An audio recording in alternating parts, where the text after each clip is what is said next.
Hello my dear students, welcome you all to the botany classes.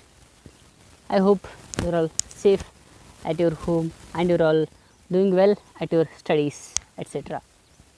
In yesterday's class, we were discussing about a floral formula and a floral diagram, right. Here the formula and the diagrams are convenient shorthand methods of recording floral symmetry, number of parts, conation and adhesion, insertion and oviposition. Means this explain about how the flower is arranged, how the floral parts are arranged, how the floral whorls are arranged and what are the number of those whorls and what are the parts in that whorls. And also it explains about the position of the ovary in the flower, right. So, today's class we shall discuss about a floral diagram, means how the structure of the flower can be represented with the help of a diagram, and what are the symbols used for framing a floral diagram. We shall look at those symbols and the diagrams used for making floral diagrams. Here we go. Floral diagrams are stylized cross sections of flowers, means you can see that in a cross section and that represent the floral whorls as viewed from above. Means when we cut a flower horizontally from above, from dorsal side, we can see the floral diagram. Rather like floral formulas, floral diagrams are used to show symmetry, means they show about the symmetry of the flower. Also number of parts, means parts like number of sepal, number of petal, number of stamen, like that, and the relationship of the parts to one another, means how one whorl is arranged with respect to other whorl, and also the degree of conation and or adhesion, means attachment with the same type of members and also attachment with a different type of members. Such diagrams cannot easily show ovary position.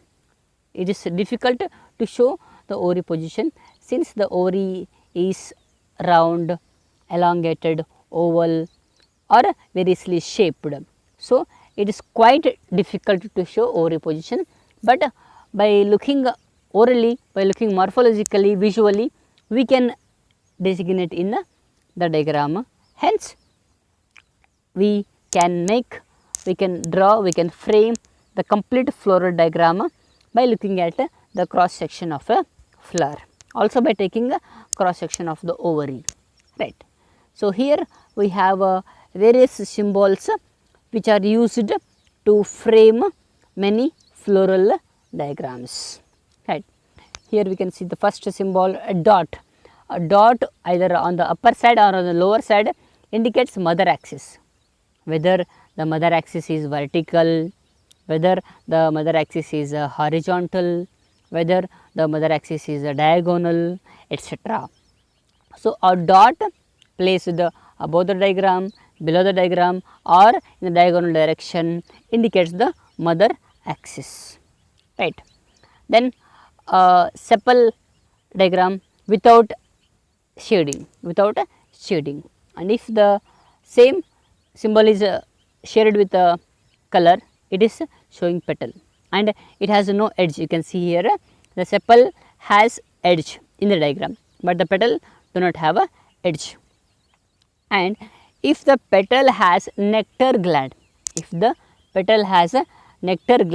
then it must be shown with a small arch below, small arch inside if it has a nectar gland, right. Then coming to staminode, a small dot or X, either you can put a dot or you can write X, staminode. What is staminode actually? Staminode is the sterile stamen, means it is there, stamen is there, anther is there, but the anther do not produce pollen grains. Anther do not produce pollen grains. That is what we call staminode. Then if the anther is dithecous, it is a diagram. Monothecous, a single lobed anther. Monocarpellary ovary means with a single round. If it is 2, you can show 2 ovaries, right. And multicarpellary, you can show many carpels inside. And disc secreting nectar, some flowers below the ovary they have a disc. Below the ovary they have a disc which is secrete nectar. That nectar will be used by the honeybees for pollination or for preparing honey, etc. So, you can make 2 rounds above the ovary, Coming to anther, coming to the stamen. So, over the ovary you can show pollen grain number, If there are many, you can show some countable number. If they are exactly known 5, 10 like that, you can show that many number only. And monadelphous, if they are fused to form a single bundle, then you can draw a complete line connecting to all those anthers. You can see in the diagram, there are many anthers around and all they are connected with a line, means they are forming a single bundle. Those many anthers and the filaments are fused to form a single bundle. That is what we use the word monoadelphous condition. Then syngenesious means here the anthers are fused, filaments are free. You can show like this, right. These are the basic symbols which are used to frame the floral diagram of any angiospermic plant. So, the floral diagrams make very great role in deciding what the flower has, what the floral parts are arranged, right. We can see some examples of the floral diagram. So, here we can see the model floral diagram. You can see the numbers. Number 1 indicates the mother axis, means here the mother axis is vertical,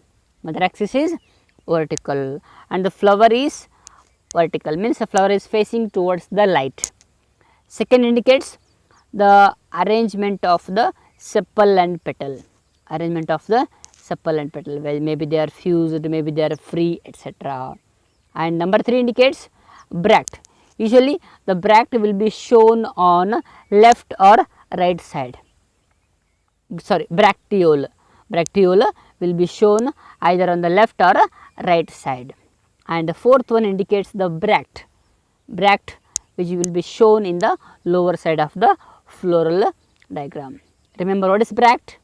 Bract is the leaf like structure present below the flower, leaf like appendage present on the lower side of the flower.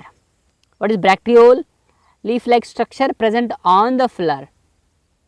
Below the flower it is bract, on the flower it is a bracteole, right. So, here we have an example, we have one floral diagram shown with all the parts. So, mother axis, sepal or calyx, then androecium, there are many which are connected, petal or corolla, you can see the gynoecium with a monocarpellary pistil, means ovary with a single ovule, and there is a bract shown at the base of the flower. Here they also mentioned the floral formula, you can see BR means the flower is bracteate, zygomorphic means the flower can be divided into only 2 equal parts when it is divided, when it is crossed, cut into 2 parts and passing through the center, right. And K5 into bracket means there are 5 sepals which are fused, C 1 plus 2 plus 2 means in corolla there are 5 petals, out of the 5 petals one is larger, that is the standard petal vexillum, 2 are the wing petals, that is the wing petals, and 1, 2 are the keel petals, 2 at the base, and 2 are fused, so 2 under bracket, and A 1 plus 9. Androecium contains 10 stamens. Out of 10, 1 is free and 9 are fused. It is a diadelphous condition. Lastly, Gynoecium with 1 carpel having superior ovary. Hope you can guess to which family this diagram belongs to. You can see further. So, we have an example of the floral diagram of Solanaceae, example Petunia, etc. You can see 5 sepals, 5 petals and 5 stamens which are epipetalous. Stamens are epipetalous and the ovary is superior with a bicarpellary pistil. Bicarpellary pistil. This is the floral diagram of the family Solanaceae.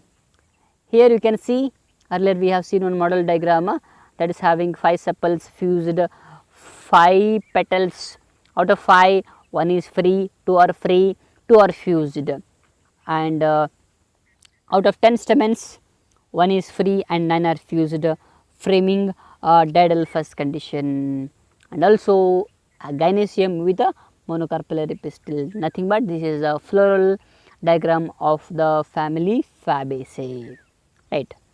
Lastly, we have a floral formula of Liliaceae. Here you can see the calyx and corolla both are similar.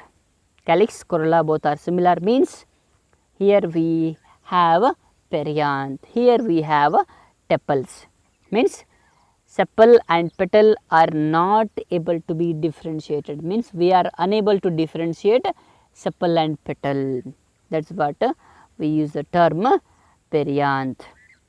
And there are 6 stamens, the stamens are attached to the tepals. So, the condition is a epiphyllous, condition is a epiphyllous. Coming to gynoecium, the ovary is having 3 locules, means it is a tricarpellary pistil, tricarpellary gynoecium.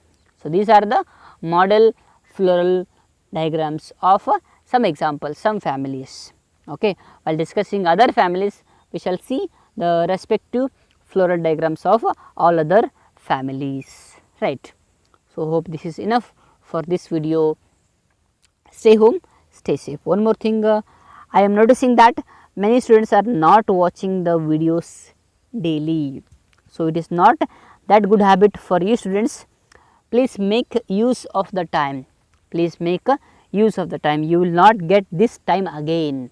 Okay. So, the time is crucial, we are all in at home, you are all set free to do whatever you want, but do not forget where you are supposed to do, what you are supposed to do. Do not forget your goals, do not forget your aim. Okay. It is not that easy to get such free time to get into the studies. So, please make use of the time. With that, I will stop the video for now. We will see in the next video. Till that, keep learning. Bye bye.